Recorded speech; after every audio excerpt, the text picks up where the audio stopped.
Mesdames et messieurs, c'est un plaisir pour nous de vous retrouver sur Matin Libre Télévision. Bienvenue à votre émission Matin les Politiques, cette tribune de décryptage et d'analyse des faits marquants de l'actualité. Et vous le savez, ces derniers jours, l'actualité est dynamique. Et il faut quand même comprendre que nous nous approchons à grands pas des élections générales de 2026, une première d'ailleurs au Bénin, des rebondissements majeurs ces derniers jours. Déjà, la désignation du candidat de la mouvance présidentielle pour cette élection majeure en 2026, précisément le 12 avril 2026. Et puis, le retrait des parrainages qui a démarré hier donc à la Commission électorale nationale autonome. Les 28 députés du parti politique d'opposition, les démocrates, ont reçu leur parrainage. Ces parrainages qui ont été transmis au président du parti. Quels sont les enjeux à venir et quand l'annonce du candidat donc, du parti Les Démocrates, qui est un parti majeur de l'opposition béninoise, pour décrypter tout ceci, nous avons le privilège de recevoir pour vous un élu. Il est élu de la 9e législature. Il est député donc, du Parlement de la CEDEAO également. C'est avec plaisir que nous recevons l'honorable Kamel Ouassagari. Honorable, bonsoir. Bonsoir, monsieur le journaliste. Merci pour la disponibilité. Il en sera toujours ici quand je suis invité. Très bien, merci beaucoup. Comment se porte le parti Les Démocrates? Comme vous devez le remarquer depuis hier, à la face du monde, le parti Les Démocrates se porte bien et très bien. Très bien.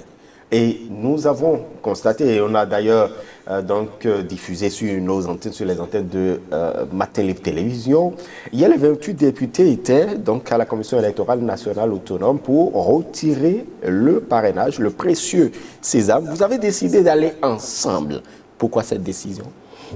Premièrement, c'est pour ne pas encombrer les alentours de la Sénat avec les véhicules. Et dans le respect de l'environnement, pour ne pas polluer l'environnement, on a préféré prendre un seul véhicule pour aller ensemble et montrer à la face du monde, à la face de la population béninoise, l'unité. C'est une étape cruciale pour les aspirants à la candidature pour l'élection présidentielle de 12 avril 2026 pour au leur Bénin. montrer que nous sommes en phase avec le peuple béninois, et c'est pour ça qu'on a préféré aller ensemble comme un seul homme. Et donc, il n'y a pas de suspicions. Ce n'est pas des suspicions qu'il y avait.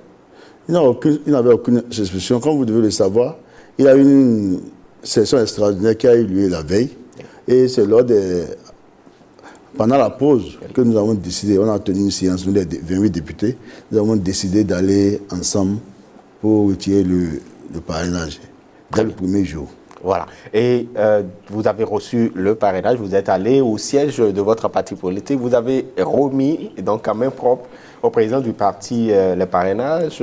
Quel est le symbole justement de cette date? Le premier grand symbole, c'est pour rassurer le peuple béninois, pour rassurer nos militants que le parti des démocrates serait bel et bien présent à toutes les élections, à commencer par les élections présidentielles, dont le dépôt des dépôts est au plus tard pour le 14 octobre 2025. Donc c'est pour les rassurer qu'à la date d'aujourd'hui, rien ne pourrait empêcher le Parti des démocrates, sauf Dieu, d'être présent aux prochaines élections présidentielles. Très bien. Et déjà, dans la foulée, vous savez, on décrypte tout ceci avant d'arriver aux enjeux. Dans la foulée, nous avons quand même vu l'expression, cette correspondance qui manifeste le soutien d'un des vôtres, au candidat de la mouvance présidentielle. Qu'en est-il réellement? Non, depuis hier, oui. Je n'ai pas pu appeler celui que j'appelle mon papa, aussi, pour qui j'ai beaucoup de l'admiration et du respect, qui est un exemple pour moi. Ça, tout le monde le sait au sein du parti. Je n'ai pas pu l'avoir pour savoir si la lettre, quelles sont les raisons de la lettre, mais je pense que par rapport à cette lettre, je préfère qu'on attende pour voir, au moment où le Parti des démocrates choisira aussi son candidat, si on n'aura pas des effets inverses. Donc je préfère attendre d'avoir toutes les informations à ma disposition avant d'opiner sur ce sujet. Est-ce que justement cette date de votre collègue est une surprise pour vous? pour le Parti Les Démocrates? Non. En ce qui concerne le Donald aussi, ça ne peut pas être une surprise. C'est un homme de conviction. Il sait toujours là, il va. Mais ce qui est plus important, c'est qu'il était le premier à remettre son parrainage. Donc, il ne devait pas avoir polémique en la matière. Très bien. Maintenant, parlons justement jusque-là, nous ne connaissons pas encore le candidat du Parti Les Démocrates. On va en parler, mais la mouvance présidentielle a désigné, sinon les deux plus grands partis politiques de la mouvance présidentielle, ont désigné Romuald Wadagni, ministre actuel, en charge de l'économie et des finances. Comment analysez-vous au sein de votre parti politique cette désignation de Romuald Wadagni? Donc, la première analyse que nous faisons, c'est que c'est un peu regrettable pour le Bénin. En ce qui concerne l'application du système partisan, vous devez vous rappeler que lors d'une émission télévisée, le président Patrice Talon, en voulant parler du choix de la présidente Réki Amadou comme candidate du Parti des démocrates en 2021, il a eu à dire qu'elle était membre, qu'elle ne militait pas au niveau du parti, qu'elle est venue et qu'elle a été imposée. Mais nous remarquons qu'aujourd'hui que l'application du système partisan, c'est en fonction de la tête du client. C'est vrai que nous remarquons qu'on veut que les autres appliquent les lois et votent, et même ne l'appliquent pas. Parce que à ma connaissance, comme l'a dit ABT, le ministre Wadayi, que j'appelle grand frère, n'est membre d'aucun parti politique ni de l'UPR ni du BR. Donc, finalement, les différentes réformes qui ont été menées depuis 2016 servent finalement à quoi? Si on sait que cette majorité est habituée en pleine élection, en pleine élection des maires, à aller au Parlement pour changer les lois et qui les arrangent, on se demande ou alors qu'est-ce qui a été fait? Les exclusions que nous avons connues depuis 2019, 2021, à quoi tout cela a servi? Parce que c'était pour imposer une réforme qu'on a montée qui était meilleure, mais qui en finalité n'est pas appliquée. Très bien, mais il est tout de même porté par les partis politiques.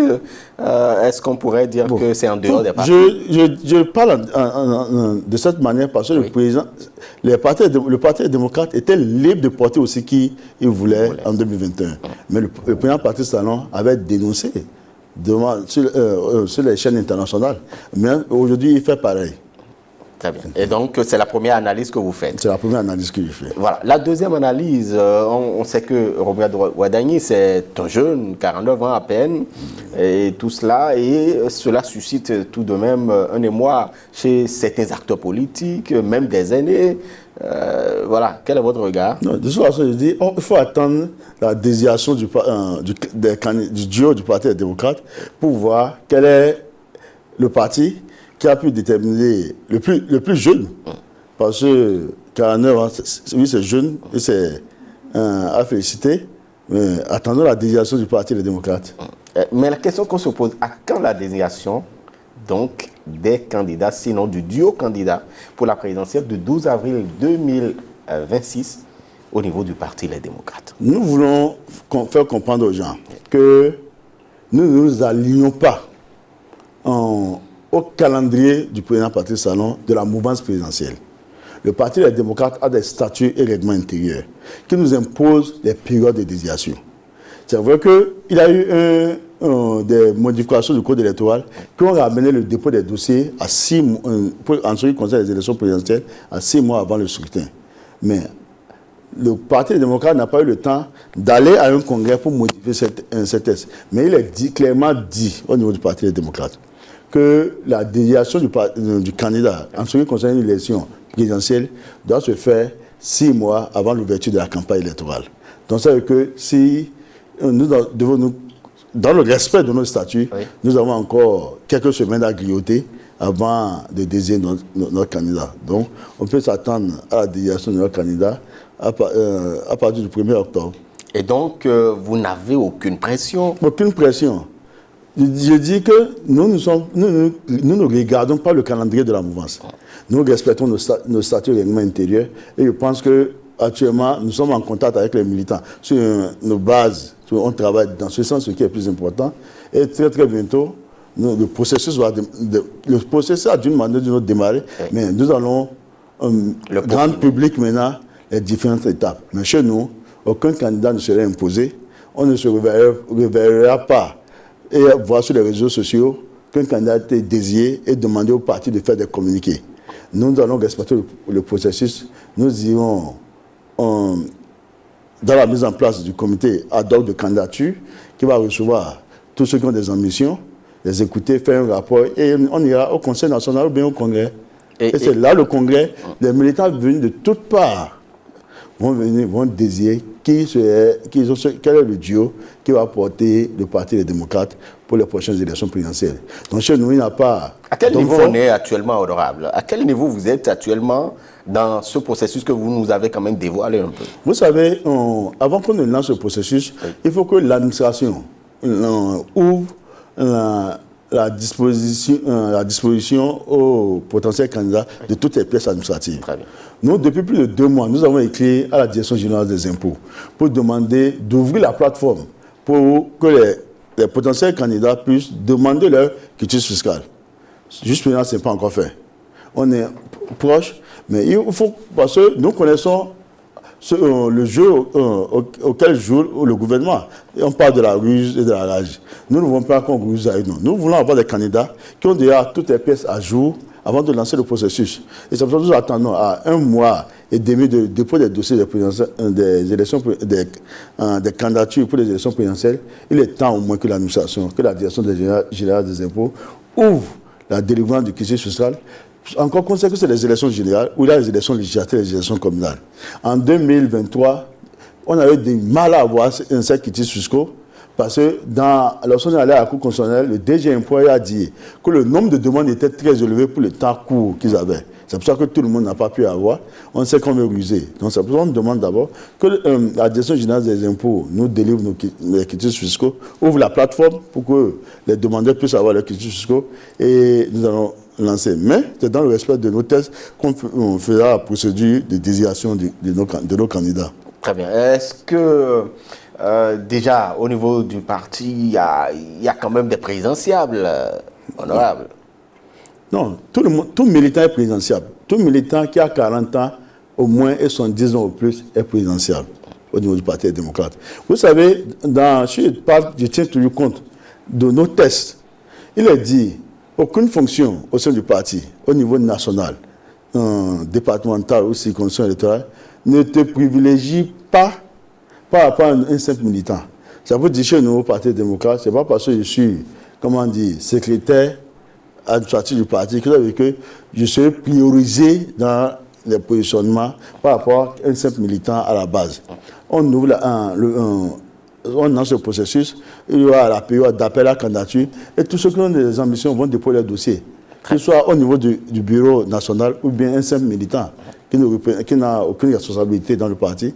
Et nous ensemble, on va décider qui peut nous faire gagner, qui peut porter le flambeau pour nous permettre de gagner au premier tour KO le candidat de la mouvance. Très bien. Voilà. Déjà, en ce qui concerne ces échéances, notamment la présidentielle, est-ce que le Parti Les Démocrates est en train peut-être d'opter pour la jeunesse? Parce que c'est le mot depuis quelques temps. C'est le Conseil national qui va décider. C'est le Conseil national.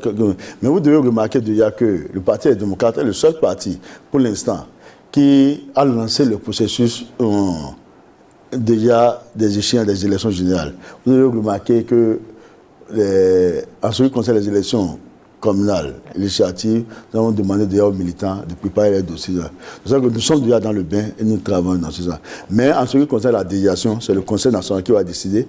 Et aussi, une désignation se fera en fonction du contexte du moment, en fonction de tous les atouts qui peuvent nous permettre de gagner. On en tiendra compte. Si c'est un jeune que nous sentons que le peuple veut, il en serait ici. Si c'est quelqu'un d'un âge moyen, il en serait ici. Si c'est quelqu'un qui a moins de 70 ans, il en serait aussi. Mais c'est le conseil ou l'Assemblée générale qui va décider, qui va porter les couleurs du Parti des démocrates. Nous, c'est la démocratie. On est parti, qu'on les appelle les démocrates, nous appliquons la démocratie dans notre fonctionnement au sein du parti. Parfait. Est-ce que déjà, il y a tout de même certains de vos militants qui voudrait qu'il y ait des primaires. Qu'en disent vos tests en réalité? Non, parce que nous avons suivi quand même un des vôtres que vous connaissez bien qui estime qu'il est candidat à la candidature et donc il faudra organiser des primaires. Oui, mais c'est bien, je sais, vous parlez de mon jeune frère Noureddine Sera Saleh. Tout à fait. On a grandi ensemble, hein, mais je pense que c'est parce que peut-être on ne l'a pas permis d'aller jusqu'au bout de ses idées. Parce que même déjà en 2021, oui, il a eu des primaires. C'est ça que j'expliquais. Les primaires ne se font pas de la même manière. Aux États-Unis, on va dans tous les États, les électeurs votent, on n'a pas ce dispositif.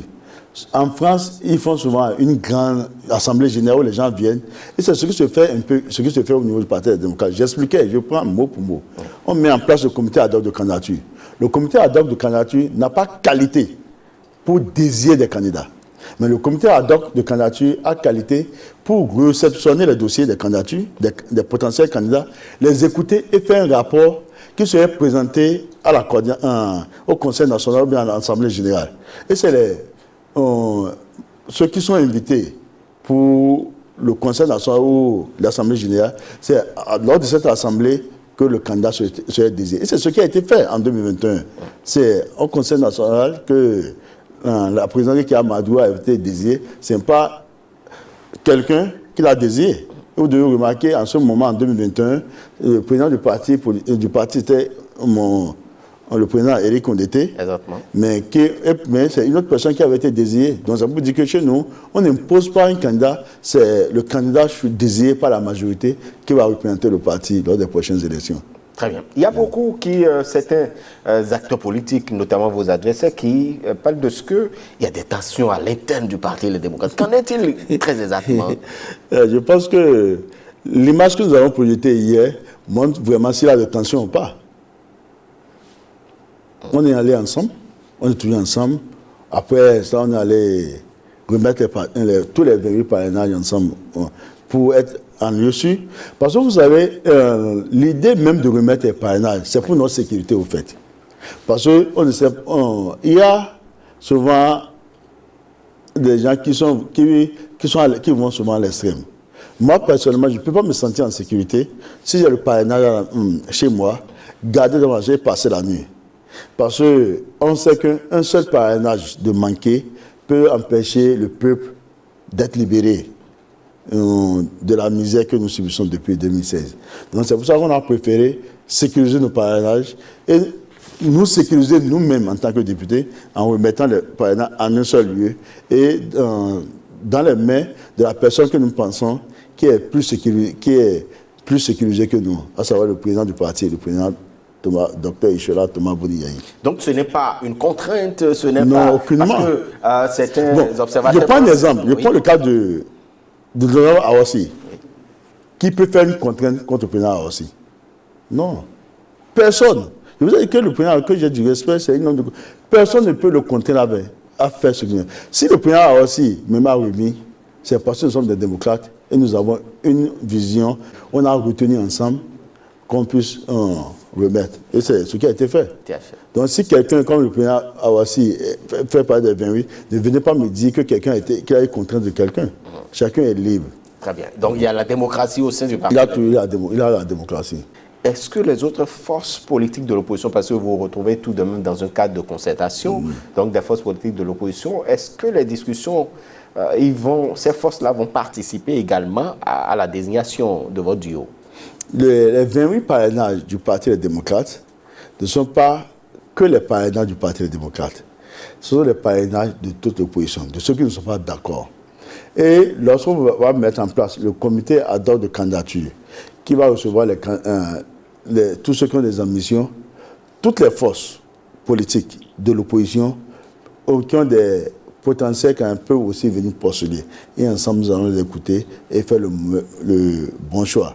Parce que nos statuts et règlements intérieurs nous donnent cette possibilité de négocier. Au cas où on trouve une candidature meilleure hors du parti, nous pouvons signer un accord de gestion du pays et porter notre choix sur la personne et le soutenir et mouiller les maillots. Donc, la porte est grandement ouverte vers les autres partis de l'opposition, vers les autres mouvements de l'opposition, Et comme vous devez savoir, le président Daniel Eda est déjà dans cette dynamique, qui a déjà annoncé sa candidature. Oui. Et on est dans cette dynamique. Donc nous sommes ouverts. Et donc, il peut arriver que vous portez alors vos parrainages à Daniel Eda, qui n'en a pas aujourd'hui. Il peut arriver que nous portions notre parrainage aux candidats, qu'ils soient membres militants du Parti des démocrates ou un candidat de l'opposition qui aurait déposé son dossier et que nous estimons que c'est la carte gagnante. Très bien. Et donc, il y a une possibilité aussi pour Kémy Séba, alors. Non, est-ce que Kémy Séba vous a approché? Non, Kémy Séba ne nous a pas approché. Les démocrates ne fonctionnent pas sur les réseaux sociaux.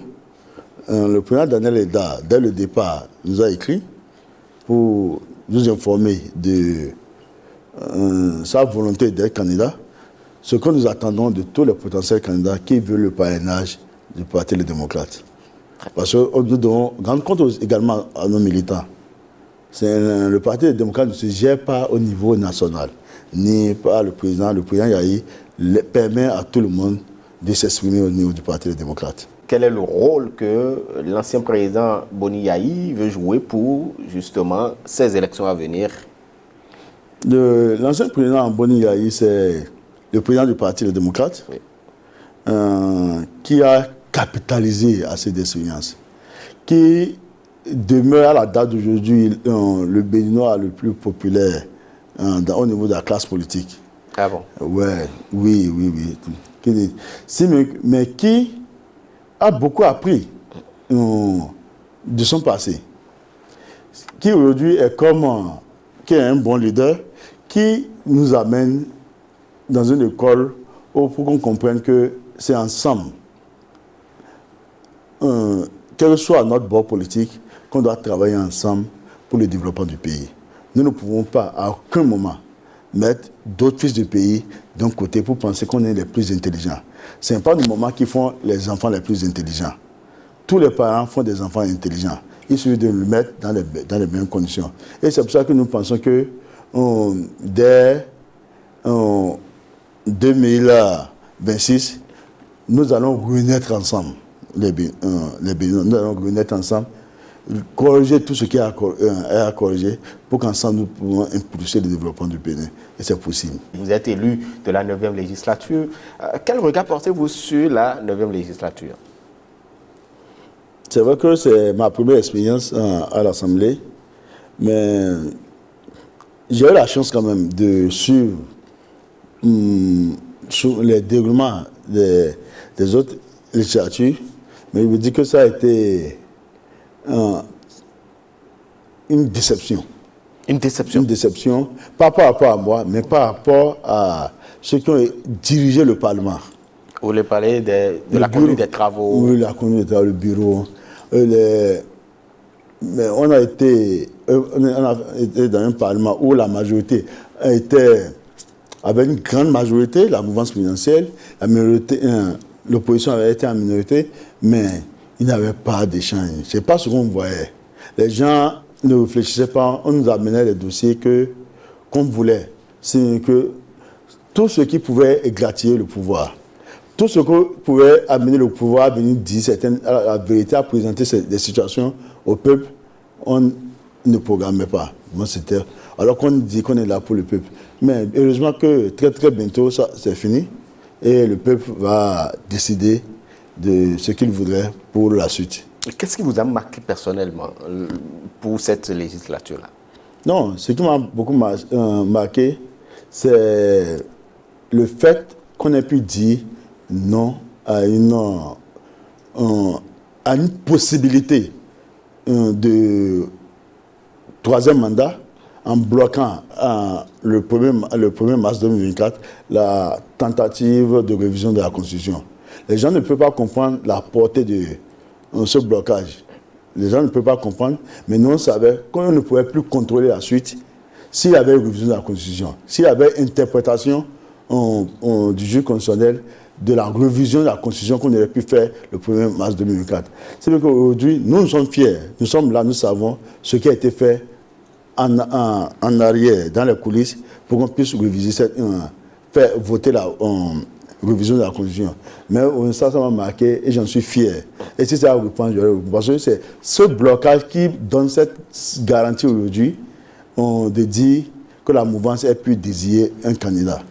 Parce que des interprétations pourraient être faites, comme on a vu le cas dans certains pays de la sous-région.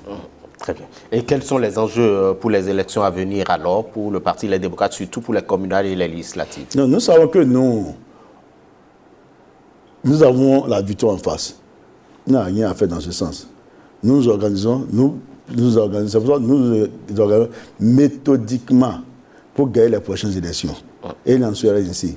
Ça, c'est de l'optimisme. Alors que vous savez, le président Patrice Talon, à part la victoire de 2016, où il a gagné démocratiquement, les autres élections qui s'en ont suivies, c'est les élections où il y a eu de l'exclusion.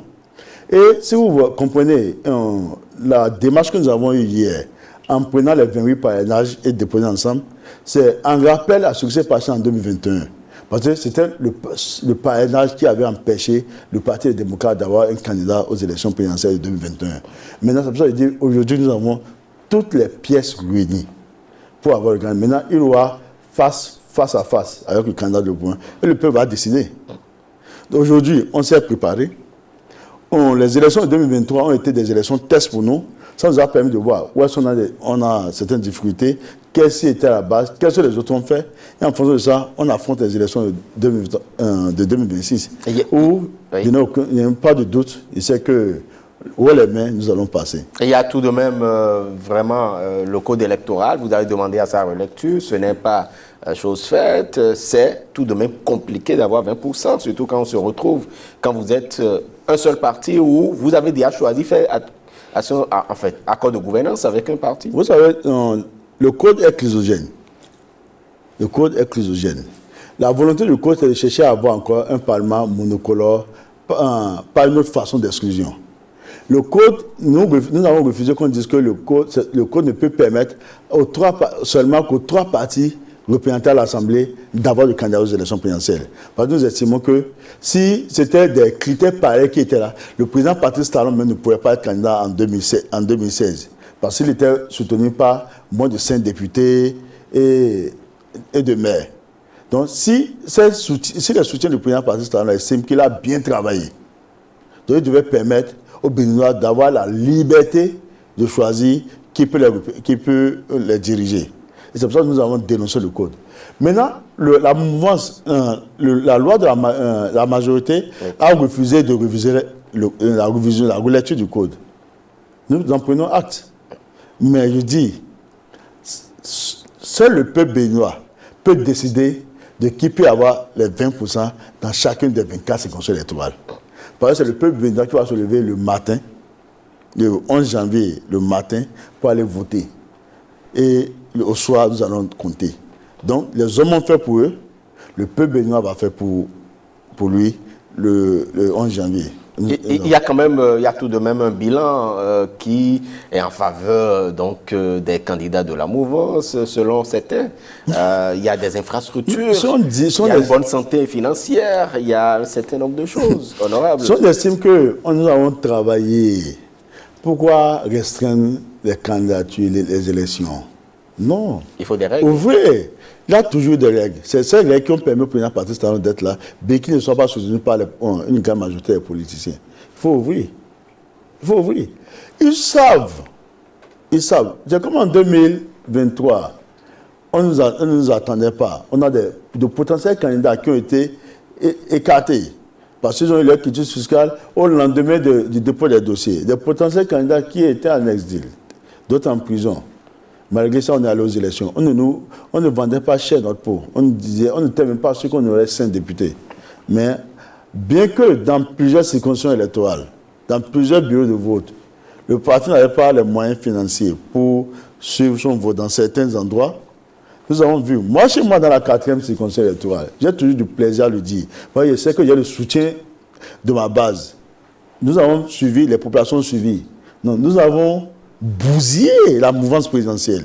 Sur 5 députés, les démocrates ont eu 3. Et par effet de surprise, l'UP a eu 1, BA a eu 1. Ce qui ne serait pas le cas. En 2026, on y va. Dans ma circonscription électorale, ils peuvent tout faire. Il serait difficile pour la mouvance présidentielle, ensemble, d'avoir 20% dans la 4e circonscription. Et je le dis, parce que avec Pierre... Enfin, vous le dites avec une certaine assurance. Parce que il n'y a pas ce positionnement qu'ils vont faire pour qu'ils puissent s'en sortir dans la 4e circonscription. N'oubliez pas qu'il y a des expérimentés qui pourraient les expérimentés qui sont là. On les a bousillés. Je prends l'élu député du BR, de Kouandé. Il ne nous a pas vu. On l'a bousillé. On n'y a pas beaucoup qui est de chez moi dans la commune. Il n'a pas vu venir. Et ça serait encore pire. Donc, c'est que ils peuvent déjà faire leur valise. Ils ne seront pas au Parlement en 2026 parce qu'ensemble, ils ne peuvent pas avoir 20% dans la 4e circonscription. Ils peuvent mettre un moyen parce que nous avons le soutien de la base. La base, c'est que qui les défend? Qui défend les producteurs de soja? Qui défend la réduction du coût du pillage de TNT 1 dans Natengo? Tout le monde sait. Et ce n'est pas que la 4e circonscription. Je parle de la 4e circonscription qui va faire tomber la mouvance présidentielle en 2026. Et donc c'est la 4e qui va faire tomber. La 4e qui va faire tomber. On n'a même pas besoin de se gêner pour aller dans une circonscription électorale. Non. N'oubliez pas un ancrage national. Oui, on dit que si on tombe dans une seule circonscription, moi je fais tomber l'UPBR électoral. Il n'y a rien à faire. Est-ce que c'est le cahier de charge de chaque député? Non. Chacun a ses objectifs. Chacun a ses objectifs et nous avançons. Toutes les stratégies ne seront pas dites sur un plateau. Tout à fait. Bien. Voilà. Et pour la présidentielle, quels sont les enjeux vraiment pour la présidentielle, pour le Parti des démocrates? Vous savez, le Parti des démocrates a une vision social-démocrate. Nous mettons l'homme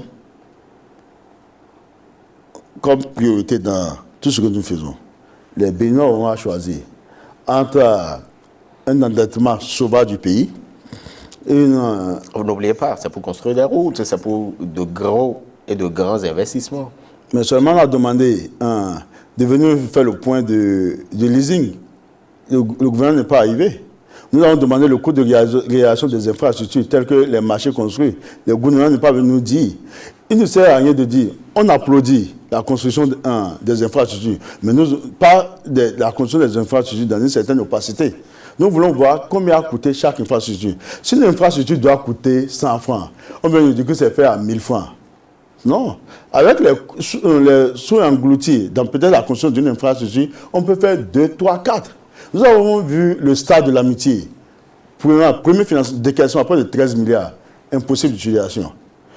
On augmente encore les décaissements. Et jusqu'à maintenant, notre stade est incapable d'être utilisé pour qu'on puisse voir nos équipes nationales jouer.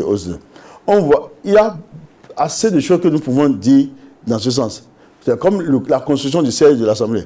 C'est vraiment applaudi qu'on ait on aura un siège de l'Assemblée. Mais on sait qu'au début de la construction de ce siège, on disait que ce siège serait construit à moins de 25 milliards.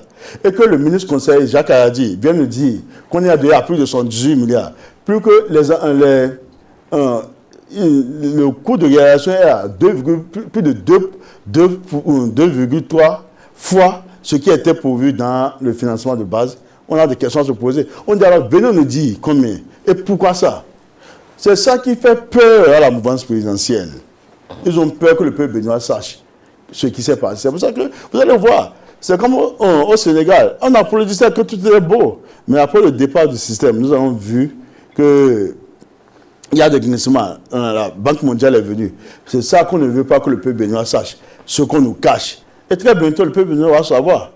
Parce que rien ne se cache.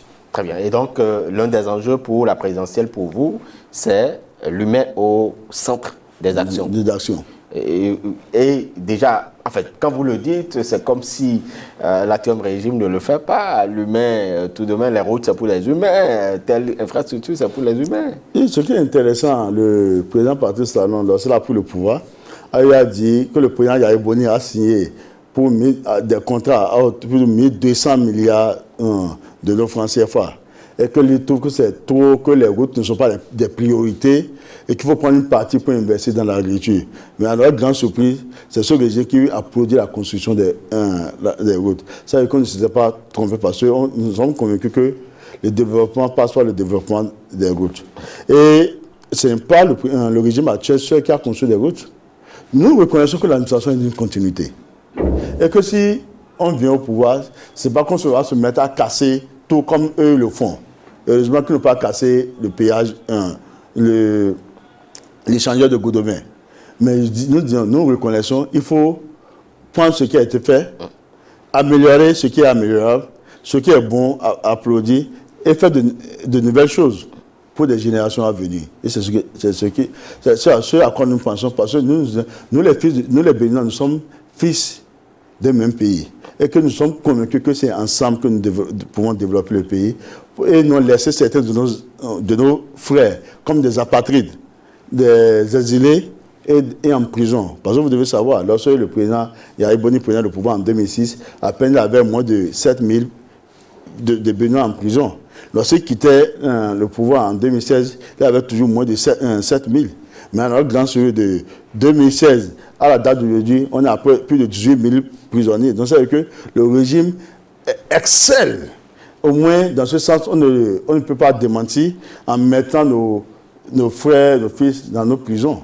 En fait, quand vous l'interprétez ainsi, on pourrait dire que, vous savez, quand vous commettez des impairs, il faut pouvoir quand même que la justice vous juge. Oui, les impairs. C'est pas le régime est venu à faire voter le code numérique qui met beaucoup de jeunes aujourd'hui en prison. Aujourd'hui, il faut être responsable, il faut assumer on est toujours responsable. Si la loi peut être appliquée dans les deux sens, quelle soit la personne qui le fait, on peut comprendre.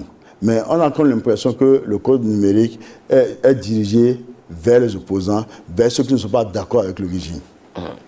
Et c'est pour ça, même au niveau international, les gens demandaient la relecture du code. Et nous, députés au Parlement, du Parlement, nous avons fait une proposition de loi pour la relecture de certains articles du code. Mais la majorité a bloqué. Très bien. On va pouvoir... Quelle est l'offre aujourd'hui, l'offre politique que propose donc le Parti Les Démocrates pour 2026? Parce que, est-ce que c'est non à la continuité ou c'est quoi concrètement? Vous savez, lorsque je disais, dès qu'on m'avait dit, nous reconnaissons que l'administration c'est une continuité. Oui. Nous reconnaissons que le président Patrice Talon va passer service le 24 mai 2026. À partir du 24 mai 2026, il y aura un nouveau président qui ne serait pas le président Patrice Talon. Donc ça veut dire que même le ministre Wadaye, qui a été ministre des Finances, qui est l'actuel ministre des Finances du président Patrice Talon, aura sa vision qui peut implémenter. Même si on me dit la continuité, il aura peut-être certaines actions à corriger.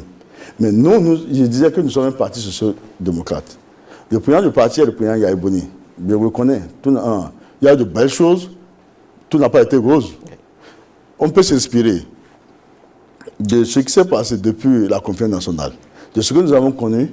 Et c'est l'expérience que le Parti Les Démocrates a aujourd'hui, de ce qu'on a connu depuis 1990, pour offrir mieux. Et vous voyez, au niveau des partis Les Démocrates, certes, le président du parti, c'est le président Yahya Boni, ancien président de la République, ancien président d'honneur du parti FCBE. Mais au niveau du Parti des démocrates, ce n'est pas des anciens classiques du FCBE qui sont là. Il y a une bonne nouvelle génération. Parce que tous les classiques, la majorité du parti FCBE, sont à la mouvance présidentielle. Parce que la plupart des ministres du président Yahya, chez nous, il n'y a pratiquement aucun ministre du président Yahya qui soit au niveau du Parti des démocrates. Tous les anciens ministres qui ont géré de 2006 à 2016 sont dans la mouvance présidentielle. Donc, ça veut dire que c'est une nouvelle génération qui voit autrement les choses. Plus le président a aussi, pour qui j'ai de l'admiration, qui a sa vision, le président Éric Ondete, qui n'avait pas fait FCBE, qui avait combattu FCBE, mais qui aujourd'hui, ensemble, on essaie de définir une vision en tenant compte de tout ce qu'on a traversé par le passé pour implémenter un demain meilleur pour nos populations. Et là, pour que nos agriculteurs puissent dire au moins, j'ai joui du fruit de ma production. C'est le travail que tous ceux qui paient les impôts puissent dire, oui, même si ce n'est pas moi, j'ai un parent qui a été dialysé, l'État a pris en charge gratuitement sa dialyse comme dans les autres pays.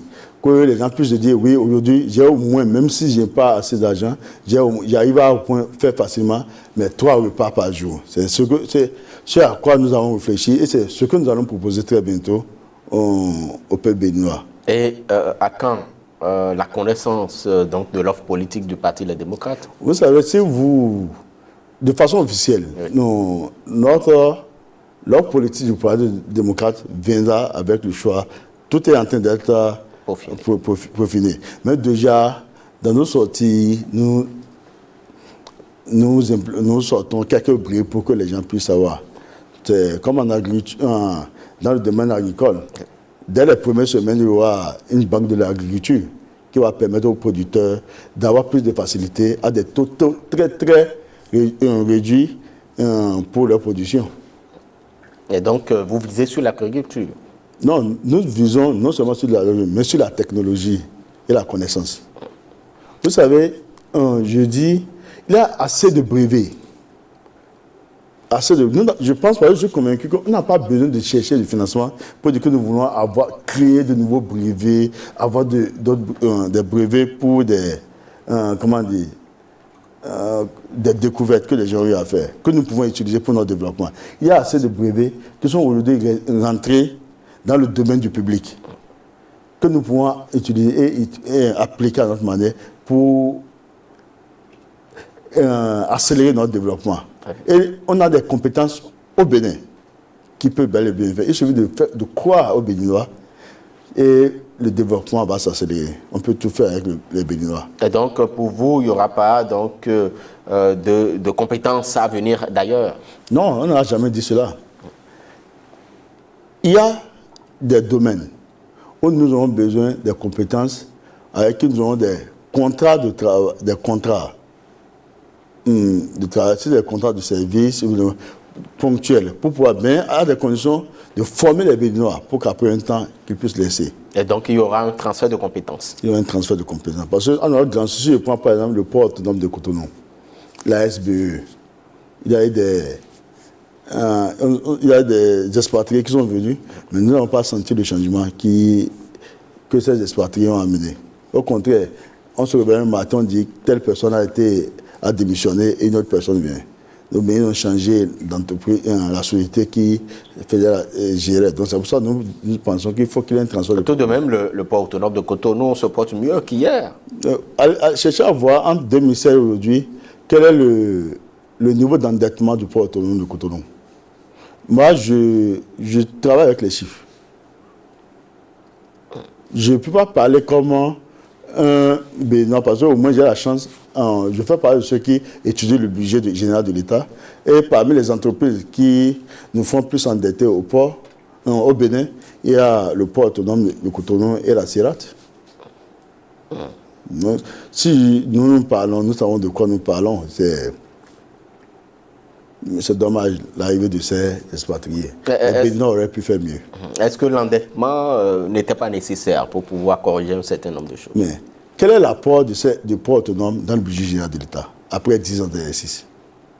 C'est la question que nous devons nous poser. Si on amène des expatriés, c'est pour qu'ils nous donnent un cahier de charge, pour que en 2 ans, en 3 ans, en 4 ans, que les réformes implémentées puissent commencer par faire parvenir dans notre budget une grande contribution.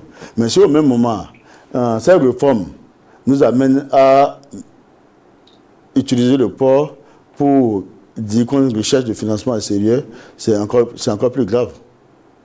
Nous voulons que nos sociétés soient mieux gérées pour contribuer aussi au budget général de l'État. Très bien. Et nous sommes à la fin de nos échanges. Honorable Kamel Ouassangari, quel est votre mot de fin? Merci, c'est toujours un plaisir d'être votre plateau, mais je tiens à quand même dire au peuple béninois que nous devons mettre la paix au développement. Les élections ne doivent pas nous diviser. Nous devons demander à nos gouvernants de tout faire pour que les prochaines élections soient libres, transparentes. Que dans chaque localité, que ceux qui seront désignés par le peuple soient vraiment ces personnes qui siègent au Parlement. qu'on n'a pas besoin de la ruse et de la rage pour le développement d'un pays. Et que nous sommes convaincus que les prières que nous faisons vont nous amener à avoir des élections libres et transparentes et que très bientôt, la page de la rupture serait tournée. Il n'y aura pas de continuité. Merci beaucoup à vous, honorable Kamel Ouassagari. Merci. Je rappelle que vous êtes député et membre du parti d'opposition Les Démocrates. Vous êtes député également du Parlement de la CEDEAO. Merci pour ces échanges de cette soirée. On va se retrouver très incessamment au regard donc, de la dynamique que connaît l'actualité politique au Bénin. Mesdames et messieurs, c'est la fin donc, de ce numéro de votre émission Matin les Politiques. Nous avons pris du plaisir à vous tenir compagnie. Nous allons vous retrouver très incessamment pour d'autres thématiques à aborder avec un autre invité. Restez avec nous et puis à bientôt sur ML TV.